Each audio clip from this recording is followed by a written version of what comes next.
Hi everybody! So I'm going to do my third video. Again, thank you so much for watching the previous two and providing feedback. I really appreciate it, and it makes me feel so good that you guys are getting some positive vibes from the videos that I'm doing, and maybe some new information about aneurysms and how to deal with your recovery, or maybe a caregiver having to deal with a recovering patient.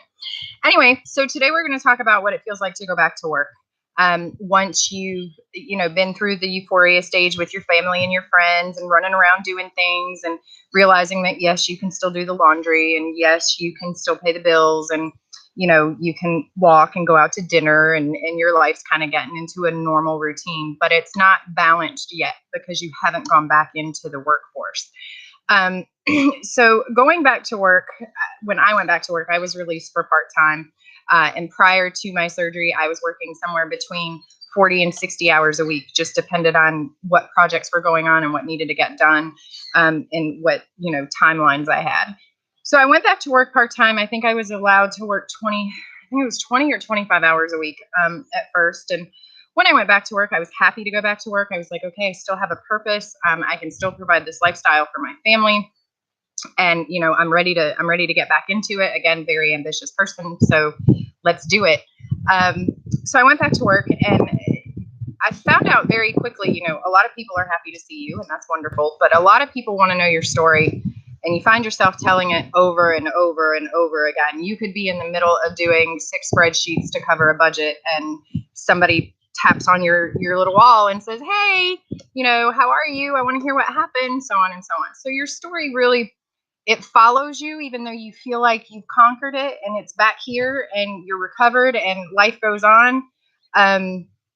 It's still there. It's still a shadow over you, and you want to share it with everybody because they care about you. So you continue to tell your story. When I was back at work for about 2 weeks, I realized that things were really tough. Trying to juggle work and home was becoming more and more impossible. The need to multitask was not a good thing for me. I ended up with a lot of headaches and a lot of exhaustion. I couldn't do the tasks that I used to be able to do with a quickness. I didn't have that quickness anymore. It took my brain much longer to process a regular decision than it did before. So things were taking a long time to get back to normal. I had been back at work for, 2 months. And I was starting to realize that I needed to slow down to speed up. Some of you may have heard that term before. I needed to take a step back, and I needed to go back into healing myself and, kind of focus on me and getting better. But at the same time, I didn't want to lose my job. I didn't want to leave my job. I loved my job. I liked the people I worked with. I liked the lifestyle we had. And I really didn't know what to do, but I knew continuing to do what I was doing was not going to come out with a happy ending. So I made the decision to leave work on a temporary basis and go back to cognitive therapy and really focus on that. And I focused on my cognitive therapy for about a year, and I stayed out of work. I never went back to work for that company again. Unfortunately, they didn't offer part-time positions as a permanent situation, so I lost my job because the doctors were willing to put me back into work, but it had to be part-time, and they just didn't agree with that, so we had to cut ties. Anyway, so cognitive therapy, I would go about 2 or 3 times a week, and it gave me a purpose. I still had to get up out of bed, and I had to drive my car, and I had to go somewhere. And a lot of cognitive therapy was word problems and decision making and trying to figure out how, one piece goes with another piece and so on. And I did that for a while, and it was beneficial. But at some point, it just kind of became repetitive, and I wasn't seeing a whole lot of progress from that. I then went to see a neuropsychologist to have some testing done just to figure out, where the scale was. Let me tell you, going to get your results from one of those is detrimental. When I got my results from my neuropsychologist, he just kind of pushed it over the edge of depression. I went from I'm so happy to be alive to what am I supposed to do with this life I have now? I can't be what I was before, and I don't know how to be this new person. And everybody's still expecting me to be what I was, and I can't. And I don't know how to communicate that to them to get them to understand, because they don't understand. They can't understand. They're not the ones stuck in their mind that doesn't belong to their body anymore. However, we also can't understand what they're going through when they're trying to figure out why they miss this person and why this person is not the same way. So they're trying to do the best they can do, just like we're trying to do the best we can do. And, you got to have open communication with your caregivers. You really do. If you don't feel like doing something, say you don't feel like doing something. Don't get mad at them because they want you to do something. And you feel obligated to do it. You are not obligated to do anything except recover and heal yourself. That is the bottom line. Everything else is minuscule. If you want to be the best person you can be after surviving something like this, you have to focus on you and not the minutia that goes around in life and with everybody around you. You've got to look yourself in the mirror, and you've got to make a plan, and you've got to go for it. Otherwise, you're going to end up like me, face down in a bed for a year because you can't figure out what you're supposed to do or how you're supposed to do it, and you have absolutely no motivation. You talk bad about yourself, to yourself. Yes, we all talk to ourselves, even people that didn't survive a brain aneurysm. But you get stuck in a rut, and you don't know how to get out of that. So I was stuck in that rut for a year. We did a lot of anti-depression medicine. We did, exercises, this, that, and the third, and I couldn't get over that hump. And finally, one day I woke up and I was like, I am tired of being in this bed. I did not, go through everything I went through and sacrifice everything I sacrificed because of an aneurysm, to lay in bed all day and all night and not be an active part of my son's life, or not be an active part of my own life, or, just I had to get up and I had to do something. So what I did, the first thing I did to try to get my brain going again, was I went and took a college class. I took a college math course, and it meant 3 days a week, which again made me have to get up, made me have to go somewhere, made me have to get ready. And, when I got out and I was going to class, and class ended, I think, at like 11 o'clock in the morning, all of a sudden I wanted to go to Starbucks. I wanted to stop at Starbucks. And then maybe let me see what this friend's doing for lunch. And, oh, well, I can swing by the school and see my son for, a quick second before he goes to practice.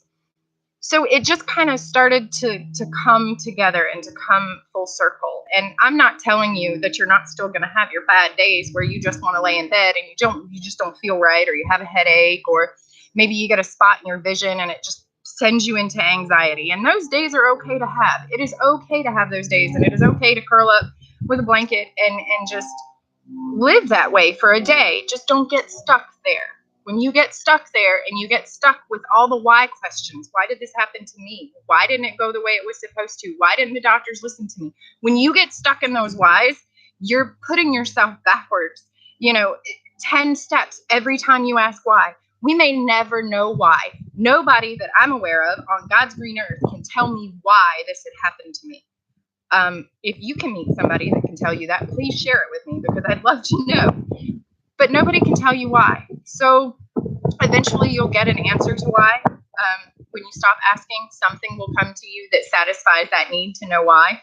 My whole thing with my why, and it took me 3 years to figure it out, or to find an answer that satisfied me, was, the reason why I had to go through 2 brain surgeries is because when I woke up from the first one, I didn't appreciate what I had just been through. And I didn't stop and say, thank you, God.